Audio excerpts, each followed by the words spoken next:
Hello നമസ്കാരം. ഒരു upcoming എപ്പിസോഡിൻ്റെ story ആട്ടോ പറയാൻ പോകുന്നത്. അപ്പോൾ എല്ലാവരും സ്റ്റോറി മുഴുവനായിട്ട് കേൾക്കുക, സപ്പോർട്ട് ചെയ്യുക. ഇനി വരാൻ പോകുന്ന ഒരു അടിപൊളി എപ്പിസോഡിൻ്റെ സ്റ്റോറിയാണ് നമ്മൾ പറയാൻ പോകുന്നത്. അങ്ങനെ ബാലചന്ദ്രൻ എല്ലാ സത്യങ്ങളും മനസ്സിലാക്കിയതിന് ശേഷം ഗംഗാധര മേനോൻ്റെ അടുത്തേക്ക് പോയേക്കുകയാണല്ലോ. അവിടെ നിന്ന് ഗംഗാധര മേനോൻ എല്ലാ സത്യങ്ങളും ബാലചന്ദ്രനോട് തുറന്ന് പറയുന്നുണ്ട്. കാരണം ഇനി ബാലചന്ദ്രൻ്റെ അടുത്ത് നിന്ന് മറച്ചു വെക്കാൻ പറ്റത്തില്ല എന്ന് അയാൾക്ക് മനസ്സിലാവുകയാണ്. കാരണം എല്ലാ സത്യങ്ങളും അറിഞ്ഞു വെച്ചിട്ടാണ് ബാലചന്ദ്രൻ ഇങ്ങോട്ടേക്ക് വന്നത് എന്നുള്ള കാര്യം ഗംഗാധരൻ മേനോൻ മനസ്സിലാക്കുകയാണ്.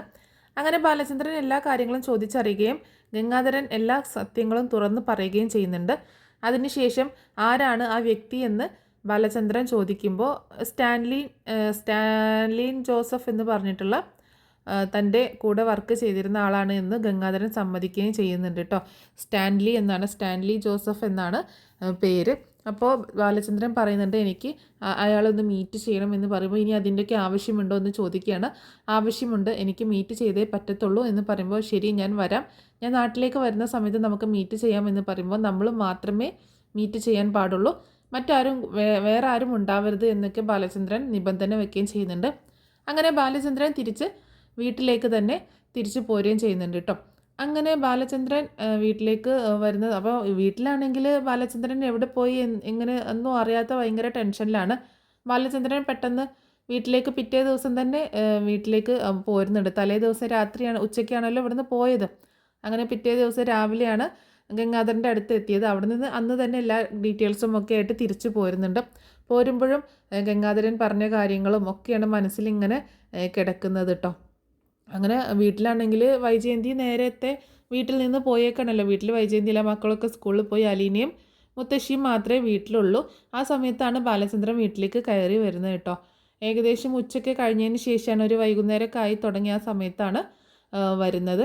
അപ്പോൾ കാറിൻ്റെ ഹോണ് കേട്ടപ്പോൾ തന്നെ അലീന പെട്ടെന്നൊന്ന് ശ്രദ്ധിക്കുന്നുണ്ട്. അപ്പോൾ അലീന കാറ് കണ്ടപ്പോൾ തന്നെ മനസ്സിലാവുകയാണ്. പെട്ടെന്ന് വന്ന് ഡോറ് തുറക്കുന്നുണ്ട്. അപ്പോൾ ബാലചന്ദ്രൻ സാറാണെന്നുള്ളത് മനസ്സിലായപ്പോൾ ഭയങ്കര സന്തോഷം തോന്നുന്നുണ്ട്. അങ്ങനെ ബാലചന്ദ്രൻ കാറിൽ നിന്ന് ഇറങ്ങി വരുന്ന സമയത്ത് കാണുന്നത് അലീന ഡോറ് തുറന്ന് നിൽക്കുന്നതാണ്. അലീനയെ ഒന്ന് നോക്കുന്നുണ്ട് കേട്ടോ.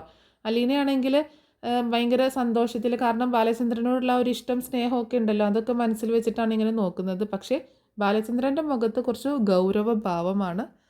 അങ്ങനെ അയാൾ അകത്തേക്ക് കയറി വരുമ്പോൾ അലീന ചോദിക്കുന്നുണ്ട്, സാർ എവിടെ പോയതായിരുന്നു, ഒരുപാട് വിഷമിച്ചു എല്ലാവരും, സാർ എന്താ എന്നോട് പറയാതെ പോയത് എന്നൊക്കെ ചോദിക്കുമ്പോൾ നിന്നോട് പറഞ്ഞിട്ട് വേണോ എനിക്ക് എങ്ങോട്ടെങ്കിലും പോകാൻ എന്ന് ചോദിക്കേണ്ട ബാലചന്ദ്രൻ ഇത്തിരി ഗൗരവത്തോടു കൂടി തന്നെയാണ് ചോദിക്കുന്നത്.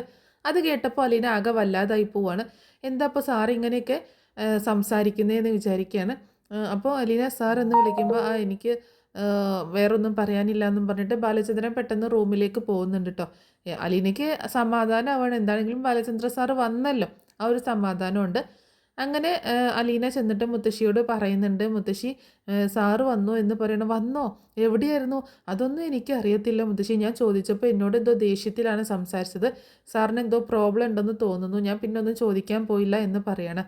അപ്പോൾ അലീനയോട് മുത്തശ്ശി ചോദിക്കുന്നുണ്ട്, അവന് വല്ല ചായയോ മറ്റോ വേണോ ആവോ, നീ ഒന്ന് പോയി ചോദിച്ചു നോക്ക്, ഇനി വല്ലതും വേണോ, യാത്ര കഴിഞ്ഞ് വന്നതല്ലേ എന്നൊക്കെ പറയുമ്പോൾ ഞാൻ ശരി മുത്തശ്ശി ഞാൻ ചോദിക്കാം, പക്ഷേ സാറിന് എന്തോ പ്രോബ്ലം ഉള്ളതുപോലെ ഫീൽ ചെയ്യുന്നു എനിക്ക് എന്നൊക്കെ പറയാണ്. അപ്പോൾ അലീന എന്നാലും ഞാൻ പോയി നോക്കാം എന്ന് പറയുന്നുണ്ട്. മുത്തശ്ശി പറയുന്നുണ്ട്, എന്താണെങ്കിലും വന്നല്ലോ അതെന്നെ സമാധാനമായി, ഇനിയിപ്പോൾ വൈജയ വേണമെങ്കിൽ നീ ഒന്ന് വിളിച്ച് പറഞ്ഞേക്ക് എന്ന് പറയുമ്പോൾ മാഡത്തിൻ്റെ നമ്പർ എൻ്റെ കയ്യിലില്ല മുത്തശ്ശി എന്ന് പറയാണ്. ഈ ഫോണിൽ സേവ് ചെയ്തിട്ടില്ലേന്ന് ചോദിക്കുമ്പോൾ ഇല്ലയെന്ന് തോന്നുന്നു മുത്തശ്ശി, സാറിൻ്റെയും മനുവേട്ടൻ്റെയും രേവതിക്കുട്ടിയുടെ നമ്പർ മാത്രമേ ഉള്ളൂ, അതിൽ വേറെ ആരതും ഇല്ല എന്ന് പറയണേ. എന്നാൽ ശരി വൈജ വന്നോളും, വരുമ്പോൾ അറിഞ്ഞാൽ മതി എന്നൊക്കെ മുത്തശ്ശിയും പറയുന്നുണ്ട്. പിന്നീട് അലീന കിച്ചണിൽ പോയിട്ട് ബാലചന്ദ്രന് ചായയും കോഫിയൊക്കെ ഉണ്ടാക്കുന്നുണ്ട്. അങ്ങനെ ഉണ്ടാക്കിയിട്ട് അലീന അത് കൊണ്ടുപോയി കൊടുക്കാൻ പോകുമ്പോൾ വാതിൽ ലോക്ക് ചെയ്തേക്കാണ്. അപ്പോൾ വാതിൽ ലോക്ക് ചെയ്തിട്ട് അലീന ഇങ്ങനെ വിളിക്കുന്നുണ്ട് സാർ എന്ന് വിളിക്കുമ്പോൾ ബാലചന്ദ്രൻ ഡോറ് തുറക്കുന്നില്ല കേട്ടോ. അപ്പോൾ ഇനിയിപ്പോൾ ഒരുപാട് വിളിക്കണ്ടെന്ന് ഓർത്തിട്ട് അലീന എന്ത് ചെയ്യും, ആ ചായ എടുത്തിട്ട് ടേബിളിൽ വെച്ചിട്ട് അലീനയുടെ ജോലി ഇങ്ങനെ ചെയ്തുകൊണ്ടിരിക്കുകയാണ്. അതേസമയം റൂമിൽ ബാലചന്ദ്രൻ ഇങ്ങനെ എല്ലാ കാര്യങ്ങളും ഓർത്തിട്ട് ആകെ വീണ്ടും ദേഷ്യം ഒക്കെ കൂടിയായിട്ട് ഇങ്ങനെ ഇരിക്കുക കേട്ടോ. ഭയങ്കര ദേഷ്യത്തിലാണ് ബാലചന്ദ്രൻ ഇരിക്കുന്നത്. കാരണം എല്ലാ സത്യങ്ങളും അറിഞ്ഞു. ഇപ്പോൾ അലീനയോടും കുറച്ചൊക്കെ ദേഷ്യമൊക്കെ തന്നെയാണ്. കാരണം അലീന വൈജയന്തിയുടെ മകളാണല്ലോ. സ്നേഹമൊക്കെ ആയിരുന്നെങ്കിലും ആ ഒരു ദേഷ്യം, അതായത് വൈജയന്തിക്ക് വിവാഹത്തിന് മുൻപ് ജനിച്ച മകളാണല്ലോ, എല്ലാം അറിഞ്ഞു വെച്ചിട്ടാണല്ലോ അവൾ ഇങ്ങോട്ടേക്ക് വന്നത്. അതൊക്കെയാണ് ബാലചന്ദ്രൻ്റെ ദേഷ്യം കേട്ടോ. അങ്ങനെ ബാലചന്ദ്രൻ ഇങ്ങനെ കാര്യങ്ങളൊക്കെ ഇങ്ങനെ ആലോചിക്കുകയാണ്. അപ്പോൾ ആ സമയത്ത് ബാലചന്ദ്രൻ ഇങ്ങനെ പെട്ടെന്ന് ഓർക്കുന്ന കാര്യങ്ങളാണ്, ആ ദേഷ്യത്തിലൊക്കെ ഇങ്ങനെ ഒരു സ്വപ്നം പോലെ കാണുന്ന കുറച്ച് കാര്യങ്ങളാണ്. ബാലചന്ദ്രൻ വീട്ടിലേക്ക് കയറി വരുന്നതും അതുപോലെ വൈജയന്തിയുടെ നേരേക്ക് തോക്ക് ചൂണ്ടിയിട്ട് വൈജയന്തിയോട് തോക്ക് ചൂണ്ടിയിട്ട് നിന്നെ കൊല്ലാൻ പോവാണ്, എന്താണ് കാര്യമെന്ന് നിനക്കറിയണ്ടേ, മരിക്കുന്നതിന് മുൻപ് നീ ആ കാര്യം അറിഞ്ഞിരിക്കണം എന്നുള്ള കാര്യങ്ങളൊക്കെ വൈജയന്തിയോട് ഇങ്ങനെ പറയുന്നതും, വൈജയന്തി ആണെങ്കിൽ ആകെ ഷോക്കായിട്ട് ഇങ്ങനെ നിൽക്കുകയാണ് ബാലചന്ദ്രൻ്റെ ഈ ഒരു അവസ്ഥ കണ്ടിട്ട്.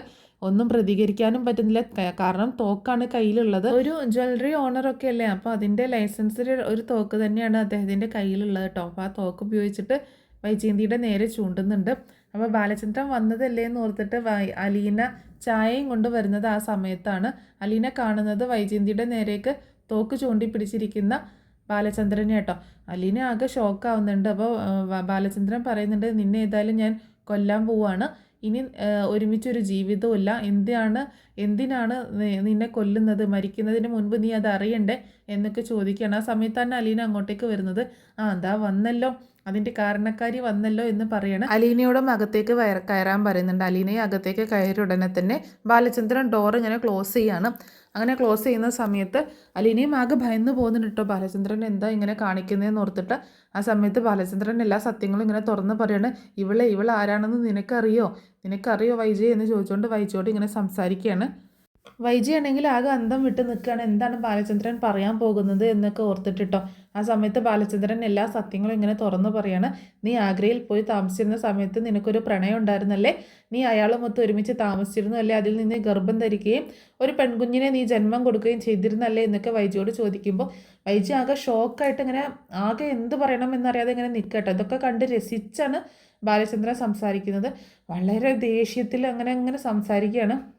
എന്നിട്ട് പറയുന്നുണ്ട്, ആ പെൺകുഞ്ഞിന് എന്ത് സംഭവിച്ചു എന്നറിയണ്ടേ, ദേ നിൻ്റെ മുന്നിൽ നിൽക്കുന്ന ഇവളാണ് ആ കുഞ്ഞ് എന്ന് പറയട്ടോ. വൈജയന്തി ആകെ ഷോക്കായിട്ട് അലീനയെ നോക്കുകയാണ്.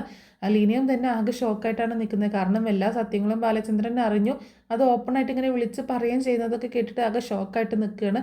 ബാലചന്ദ്രനാണെങ്കിൽ അലീനയുടെ നേരേക്ക് തോക്ക് ചൂണ്ടിയിട്ട് വരുന്നുണ്ട്. അലീന ആകെ ഭയന്ന് പോകുന്നുണ്ട് കേട്ടോ. ഇനി നിങ്ങൾ രണ്ടുപേരും ജീവിച്ചിരിക്കേണ്ട, രണ്ടുപേരും എന്നെ വഞ്ചിക്കുകയാണ് ചെയ്തത് എന്നൊക്കെ പറയുമ്പോൾ അലീനയോട് പറയുന്നുണ്ട്, നീയല്ല കൂടുതലും വഞ്ചിച്ചിട്ടുള്ളത്, ഇവളാണ് എന്നെ വഞ്ചിച്ചത്. പക്ഷേ നീയും എന്നെ വഞ്ചിച്ചു, കാരണം നീ എല്ലാം അറിഞ്ഞു വെച്ചുകൊണ്ടാണ് ഈ വീട്ടിലേക്ക് വന്നത്. നീ ഒരിക്കലും ഇങ്ങോട്ടേക്ക് വരരുതായിരുന്നു. നീ വന്ന സ്ഥിതിക്ക് നീ ആരാണെന്നുള്ള ഒരു ഐഡൻറ്റിറ്റി നീ ഒരിക്കലും വെളിപ്പെടുത്തരുതായിരുന്നു. അതെങ്ങനെ ഞാൻ അറിഞ്ഞു എന്നല്ലേ, അതൊക്കെ ദൈവം എനിക്ക് കാണിച്ചു തന്നു എന്നൊക്കെ പറഞ്ഞിട്ട് ഭയങ്കര ദേഷ്യത്തിൽ ഇങ്ങനെ സംസാരിക്കുകയാണ് അലീനയോടും വൈജയന്തിയോടും. അലീന പറയുന്നുണ്ട് ആ സമയത്ത്, അമ്മയൊന്നും ചെയ്യരുത് സാർ, അമ്മയൊന്നും ചെയ്യരുത് എന്നൊക്കെ പറയുമ്പോൾ, അമ്മയോ, നിൻ്റെ അമ്മയാണല്ലേ, ശരിയാണ് നിൻ്റെ അമ്മയാണല്ലേ എന്നൊക്കെ പറഞ്ഞിട്ട് ഇങ്ങനെ സംസാരിക്കുന്നുണ്ട് കേട്ടോ. അപ്പോൾ അങ്ങനെയുള്ള കുറേ നല്ല നമ്മളെ ഹൃദയ സ്പർശിയായിട്ടുള്ള, അതായത് നമ്മളൊക്കെ ആകാംക്ഷയുടെ മുൾമുനയിൽ നിർത്തുന്ന കുറച്ച് സീനുകളൊക്കെ ഉണ്ട്. ബാലചന്ദ്രൻ തോക്ക് ചൂണ്ടിക്കൊണ്ട് വൈജയും അലീനയും കൊല്ലാനൊക്കെ ആയിട്ട് ശ്രമിക്കുന്ന സീനുകളുണ്ട്. ശരിക്കും പറഞ്ഞിട്ടുണ്ടെങ്കിൽ അതൊക്കെ ഒരു സ്വപ്നമാണ്. ബാലചന്ദ്രൻ തന്നെ ആ ഒരു ദേഷ്യത്തിൽ ഇങ്ങനെ ആലോചിച്ചു കൂട്ടുന്ന ഒരു കാര്യമാണ്. ഒരു പക്ഷേ ബാലചന്ദ്രനായിരിക്കും, അല്ലെങ്കിൽ അലീന ആലോചിക്കുന്നതായിരിക്കും. കാരണം അലീന ഇങ്ങനെ ചിന്തിക്കുന്നുണ്ടായിരിക്കും, ചിലപ്പോൾ ബാലചന്ദ്രൻ എല്ലാ കാര്യങ്ങളും അറിഞ്ഞതുകൊണ്ട് ഇങ്ങനെയൊക്കെ സംഭവിച്ചുകൂടാ എന്നില്ല എന്ന് ചിന്തിക്കുന്നതുമായിരിക്കും. മിക്കവാറും ബാലചന്ദ്രൻ തന്നെ സ്വപ്നത്തിൽ കാണുന്നതായിരിക്കും ഈ കാര്യങ്ങളൊക്കെ. അത്രയും ദേഷ്യം ബാലചന്ദ്രൻ്റെ മനസ്സിൽ വൈജയോട് ഉണ്ട്. അങ്ങനെ പെട്ടെന്ന് ബാലചന്ദ്രൻ ഉറക്കത്തുനിന്ന് ഞെട്ടി ഉണർന്നു പോവുകയാണ്. അപ്പോൾ അങ്ങനെ ഉണർന്നിട്ട് അപ്പോൾ ഈ കാര്യങ്ങളൊക്കെ കണ്ടതൊരു സ്വപ്നമാണ് എന്നൊക്കെ ഇങ്ങനെ ചിന്തിക്കുകയാണ്. പക്ഷെ ആ സമയത്ത് തന്നെ ബാലചന്ദ്രന് ശരിക്കും ചെസ്റ്റ് പെയിന് തോന്നുക കേട്ടോ, ശരിക്കും നെഞ്ചുവേദന അനുഭവപ്പെടുകയാണ്. അപ്പോൾ വാതിലൊക്കെ ലോക്ക് ചെയ്തത് കൊണ്ട് ആരും പെട്ടെന്ന് അങ്ങോട്ടേക്ക് കയറി വരില്ലല്ലോ. അപ്പോൾ അവിടെ കിടന്നിട്ട് ഇങ്ങനെ അലീന എന്ന് വിളിക്കുന്നുണ്ട്. ഭയങ്കര നെഞ്ചുവേദന എടുത്തിട്ട് എഴുന്നേക്കാൻ പോലും വയ്യാതെ ഇങ്ങനെ വിളിക്കുന്നുണ്ട്. പക്ഷെ ആരും വരുന്നില്ല, ഡോറ് ലോക്ക് ചെയ്ത് കാരണം വരുന്നില്ല. പെട്ടെന്ന് അലീന അവിടെ എന്തോ ശബ്ദം കേൾക്കുന്നത് പോലെ, അലീന എന്ന് വിളിക്കുന്നത് പോലെ തോന്നിയിട്ട് ഡോറിൻ്റെ അടുത്തേക്ക് ചെല്ലുന്നുണ്ട് കേട്ടോ. അങ്ങനെ ഡോറിൻ്റെ അടുത്തേക്ക് ചെല്ലുമ്പോൾ സാർ എന്ന് വിളിക്കുകയും ചെയ്യുന്നുണ്ട്. പക്ഷേ അവിടുന്ന് മറുപടി ഒന്നും കേൾക്കുന്നില്ല. ഡോറ് തുറക്കാൻ നോക്കുമ്പോൾ അത് കുറ്റിയിട്ടേക്കാണ്. അലീനയ്ക്ക് എന്തോ പന്തികേട് തോന്നുകയാണ്. അപ്പോൾ അലീന വേഗം പുറകു വശത്തു കൂടെ ചെന്നിട്ട് ജനലിലൂടെ ഉള്ളിലേക്ക് നോക്കുകയാണ്. ആ ജനലിൻ്റെ ഗ്ലാസ്സിലൂടെ ഉള്ളിലേക്ക് ഇങ്ങനെ നോക്കുന്നുണ്ട് പുറത്ത് നിന്ന്. അപ്പോൾ അതിലൂടെ നോക്കുമ്പോൾ അലീന കാണുന്നത് ആകെ അവശ്യ നിലയിൽ ഇങ്ങനെ ബെഡിൽ ബോധമറ്റ് കിടക്കുന്ന ബാലചന്ദ്രനെയാണ്. അലീന ആകെ പരിഭ്രാന്തിയായി പോവാണ്. അലീന ആ ജനലിൽ മുട്ടിക്കൊണ്ട് കുറേ വിളിക്കുന്നുണ്ട്, സാർ ഡോറ് തുറക്ക്, സാർ ഒന്ന് വിളി കേൾക്ക്, സാർ എഴുന്നേക്ക് എന്നൊക്കെ പറഞ്ഞിട്ട് കുറേ വിളിക്കുന്നുണ്ട് കേട്ടോ. പക്ഷെ ബാലചന്ദ്രൻ ഒന്നും അറിയുന്നില്ല, ആകെ ബോധം കെട്ടിട്ട് കിടക്കുകയാണ്. അലീന ആകെ ഭയന്ന് പോവാണ്. അലീന പെട്ടെന്ന് അകത്തേക്ക് തന്നെ വന്നിട്ട് ഡോറിൽ മുട്ടിയും കൊണ്ട് ഒരുപാട് വിളിക്കുന്നുണ്ട്, സാർ വാതിൽ തുറക്ക് എന്നൊക്കെ പറഞ്ഞ് ഒരുപാട് വിളിക്കുന്നുണ്ട്. പക്ഷേ ബാലചന്ദ്രൻ വാതിൽ തുറക്കുന്നില്ല. അലീന പെട്ടെന്ന് ഓടി മുത്തശ്ശിയുടെ അടുത്തേക്ക് ചെല്ലുകയാണ്. എന്നിട്ട് മുത്തശ്ശിയോട് കാര്യങ്ങൾ പറയുന്നുണ്ട്. മുത്തശ്ശി, സാറ് വാതിലടച്ച് ലോക്ക് ചെയ്തേക്കാണ്, വിളിച്ചിട്ട് വിളി കേൾക്കുന്നില്ല, ഞാൻ ജനലിലൂടെ നോക്കിയപ്പോൾ അവിടെ ബെഡിൽ ഇങ്ങനെ ബോധമില്ലാതെ കിടക്കുന്നതാണ് കണ്ടത്, എന്താ പറ്റിയതെന്ന് അറിയത്തില്ല എന്നൊക്കെ പറഞ്ഞിട്ട് അങ്ങനെ പറയുമ്പോൾ മുത്തശ്ശി ആകെ ഭയന്ന് പോവാണ്. മോളെ, നീ ഒന്ന് വിളിച്ചു നോക്ക്, നീ ആ ഡോറ് തുറക്കാൻ നോക്ക്, ഇനിയിപ്പോൾ എന്താ ചെയ്യുക ദൈവമേ എന്നൊക്കെ ഓർത്തിട്ട് മുത്തശ്ശിയും ആകെ സങ്കടപ്പെട്ട് കരച്ചിലും നിലവിളിയൊക്കെയാണ്. അലീന വീണ്ടും ചെന്നിട്ട് ഡോറിൽ ഇങ്ങനെ മുട്ടയും ഡോറ് തുറക്കാൻ ശ്രമിക്കുകയൊക്കെ ചെയ്യുന്നുണ്ട്. പിന്നെയും മുത്തശ്ശിയുടെ അടുത്തേക്ക് വരും. മുത്തശ്ശി ഇനിയിപ്പോൾ എന്താ ചെയ്യുക എന്നൊക്കെ ചോദിക്കുമ്പോൾ മുത്തശ്ശിയാണ് പറയുന്നത്, നീ മനുവിനെ ഒന്ന് വിളിക്കും മോളെ, മനുവിനെ വിളിക്ക്, എന്നിട്ട് കാര്യം പറ, മനു എന്തെങ്കിലും ഒന്ന് ചെയ്തോളും എന്ന് പറയണം. അങ്ങനെ പെട്ടെന്ന് അലീന ഫോൺ എടുത്തിട്ട് മനുവിനെ വിളിക്കുകയാണ്. അലീനയുടെ സൗണ്ട് കേട്ടപ്പോൾ തന്നെ എന്തോ പന്തികേട് ഉണ്ടെന്ന് മനുവിന് മനസ്സിലാവണം. എന്ത് പറ്റി അലീന, എന്താ സംഭവം എന്ന് ചോദിക്കുമ്പോൾ മനുവേട്ട, ഇതേ ബാലചന്ദ്രൻ സാറ്, അങ്കിളിന് എന്ത് പറ്റി, അങ്കിള് വന്നോ? ആ സാറ് വന്നു മനുവേട്ട, പക്ഷേ റൂമിൽ കയറി വാതിലടച്ചേക്കാണ്, വിളിച്ചിട്ടൊന്നും തുറക്കുന്നില്ല, ഞാൻ ജനലിലൂടെ നോക്കിയപ്പോൾ ബെഡിൽ ഇങ്ങനെ ബോധമില്ലാത്തതുപോലെ കിടക്കുകയാണ്, എനിക്ക് ആകെ പേടിയാകുന്നു മനുവേട്ട, ഒന്ന് പെട്ടെന്ന് വരുമോ അല്ലെങ്കിൽ എന്തെങ്കിലും ഒന്ന് ചെയ്യുമോ എന്നൊക്കെ ഇങ്ങനെ കരഞ്ഞ് നിലവിളിച്ചുകൊണ്ട് പറയാണ്. ആ സമയത്ത് മനു, ഞാൻ ദേ വീട്ടിലുണ്ട്, ഞാൻ എന്തെങ്കിലും ചെയ്യാം, പെട്ടെന്ന് ആംബുലൻസ് വിടാം, പക്ഷേ ഡോർ എങ്ങനെയെങ്കിലും തുറക്കാൻ പറ്റുമെന്നൊന്ന് നോക്ക് എന്നൊക്കെ പറയുന്നുണ്ട് അലീനയോട്. ഞാൻ കുറേ നോക്കി, ഇനി അത് തല്ലി പൊളിക്കേണ്ടി വരും, ആരെങ്കിലും വന്നാലേ നടക്കത്തുള്ളൂ, എനിക്ക് പേടിയാകുന്നു മനുവേട്ട, ഒന്ന് പെട്ടെന്ന് വരുമോ അല്ലെങ്കിൽ ആരെങ്കിലും പറഞ്ഞയക്കുമോ എന്നൊക്കെ ഇങ്ങനെ പറയുന്നുണ്ട്. അപ്പോൾ വീട്ടിൽ ആരും ഇല്ലെന്ന് ചോദിക്കുമ്പോൾ ഇവിടെ ആരുമില്ല, ഞാനും മുത്തശ്ശി മാത്രമേ ഉള്ളൂ എന്ന് അലീന പറയാണ്. അങ്ങനെ മനു പെട്ടെന്ന് ഫോൺ വെച്ചതിന് ശേഷം ഒരു ആംബുലൻസ് വിളിച്ചിട്ട്, നമ്മുടെ ശർമ്മ ഡോക്ടറെ വിളിച്ചിട്ട് ഒരു ആംബുലൻസ് ഏർപ്പാടാക്കുന്നുണ്ട്. അങ്ങനെ വീട്ടിലേക്ക് ഒരു ആംബുലൻസ് വരുന്നുണ്ട്. അതേസമയം ആ ഡോറ് വന്ന് തല്ലി പൊളിക്കാനായിട്ട് ശ്രമിക്കുകയാണ്. മനു പെട്ടെന്ന് വീട്ടിലേക്ക് വരുന്നുണ്ട്. മനു ഇവിടെ നാട്ടിലുണ്ടായിരുന്നു ആ സമയത്ത്. ഈ ബാലചന്ദ്രൻ്റെ ഒരു പ്രോബ്ലം ഇങ്ങനെ കാണാനില്ല, എങ്ങോട്ട് പോയി എന്നും അറിയാത്ത കാരണം പെട്ടെന്ന് മനു വീട്ടിലേക്ക് വന്നിട്ടുണ്ടായിരുന്നു. അങ്ങനെ മനുവും തന്നെ പെട്ടെന്ന് കടപ്പാട്ടൂരിലേക്ക് വരികയാണ്. അങ്ങനെ ഡോറ് തല്ലി പൊളിക്കുന്നുണ്ട്. അങ്ങനെ തല്ലി പൊളിച്ച് ബാലചന്ദ്രനെ ഹോസ്പിറ്റലിലേക്ക് കൊണ്ടുപോവാണ്. അപ്പോൾ ഹോസ്പിറ്റലിൽ എത്തുന്ന സമയത്ത് ഡോക്ടേഴ്സ് പരിശോധിച്ചിട്ട് പറയുന്നത് ഒരു അറ്റാക്കാണ് സംഭവിച്ചേക്കുന്നത് എന്ന് പറയണം. ഒരു മേജർ അറ്റാക്ക് തന്നെയാണ്, കുറച്ച് കോംപ്ലിക്കേറ്റഡ് ആണ് എന്നൊക്കെ പറയുന്നുണ്ട്. എല്ലാവരും ആകെ സങ്കടപ്പെട്ട് ആകെ ടെൻഷനിലാവുകയാണ്. വൈജയന്തിയെ വിളിച്ച് ഫോൺ ചെയ്ത് പറയുന്നുണ്ട് മനു. വൈജയന്തിയും ആകെ ഷോക്കാവുകയാണ് ഈ വാർത്ത കേട്ടിട്ട്. പെട്ടെന്ന് തന്നെ ഹോസ്പിറ്റലിലേക്ക് എത്തുന്നുണ്ട്. മക്കൾ രണ്ടുപേരും സ്കൂളിൽ വിട്ടിട്ട് വരുന്ന സമയത്ത് അലീനയാണ് ഈ കാര്യങ്ങളൊക്കെ പറയുന്നത്. അപ്പോൾ അവർക്കും ആകെ വിഷമാവുകയാണ്, അച്ഛൻ എന്താ സംഭവിച്ചത് എന്നറിയാഞ്ഞിട്ട്. അങ്ങനെ ബാലചന്ദ്രൻ ഇങ്ങനെ ഹാർട്ട് അറ്റാക്ക് വന്നിട്ട് ഹോസ്പിറ്റലൈസ്ഡ് ആയേക്കാണ്.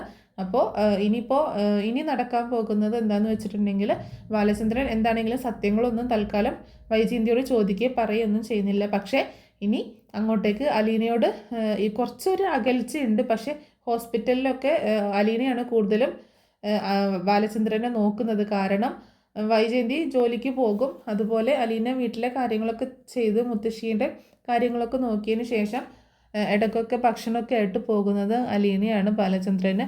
അതുപോലെ ബാലചന്ദ്രൻ ഹോസ്പിറ്റലിൽ നിന്ന് വരുന്ന സമയത്തൊക്കെ എല്ലാ കാര്യങ്ങളും ചെയ്തു കൊടുക്കുന്നതും അലീനയാണ്. മരുന്നെടുത്ത് കൊടുക്കുന്നതും ഭക്ഷണം എടുത്ത് കൊടുക്കുന്നതും അങ്ങനെ അലീനയാണല്ലോ വീട്ടിലുള്ളത്. അപ്പോൾ അലീന നന്നായിട്ട് പരിചരിക്കുന്നുണ്ട്.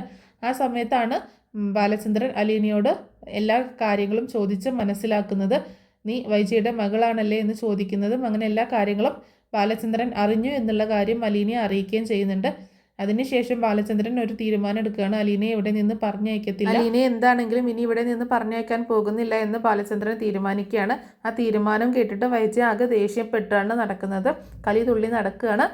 വൈജയ്ക്കാണെങ്കിൽ അലീനയെ എങ്ങനെയെങ്കിലും അവിടെ നിന്ന് പറഞ്ഞയച്ചാൽ മതി എന്നാണ്. പക്ഷേ ബാലചന്ദ്രൻ അലീന ഇനി ഇവിടെ നിന്ന് എങ്ങോട്ടേക്കും പോകുന്നില്ല, ഇവിടെ തന്നെ താമസിക്കും എന്നെടുക്കുന്ന ആ തീരുമാനം ഉണ്ടല്ലോ, അത് വൈജയെ കൂടുതൽ ദേഷ്യം പിടിപ്പിക്കുന്നുണ്ട്.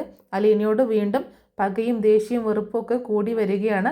പക്ഷേ ബാലചന്ദ്രൻ അതൊന്നും മൈൻഡ് ചെയ്യുന്നില്ല. അലീനയോടും പറയുന്നുണ്ട്, നീ അതൊന്നും മൈൻഡ് ചെയ്യണ്ട, ഇനി മുതൽ നിനക്ക് ഞാൻ അച്ഛനാണ്, അവൾ നിൻ്റെ അമ്മയാണെങ്കിൽ നിൻ്റെ അച്ഛനാണ് ഞാൻ, ആ ഒരു അധികാരത്തിലാണ് ഞാൻ പറയുന്നത്, നീ ഇവിടെ നിന്ന് പോകാൻ പാടില്ല എന്ന് തന്നെ പറയാണ്. അങ്ങനെ അലീന അവിടെ തന്നെ തുടരുകയാണ്.